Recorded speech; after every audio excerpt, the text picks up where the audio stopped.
هناك من سيدخل النار لأنه بنى مسجدا لله، وهناك من سيدخل النار لأنه حفظ القرآن، وهناك من سيدخل النار لأنه حج البيت الحرام. أعوذ بالله. هناك من سيدخل النار لأنه كفل الأيتام. ويحك، أهذا يدخل النار؟ نعم. لما؟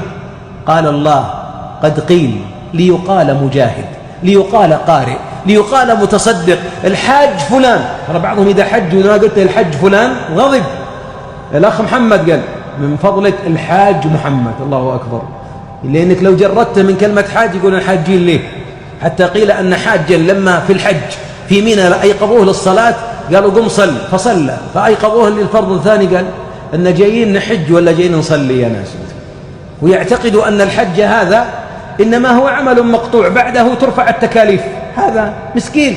ولذلك أحيانا يكون خاشع تعبان باذل ماله، باع جزءا من ماله حتى يصل إلى الحرم، باع جزءا من ماله ليبني مسجدا، ولكنها خاشعة عاملة ناصبة تصلى نارا حامية. القول الرابع أو الخامس إذن هو المنافق، أو أنه هو المرائي، نسأل الله السلامة والعافية.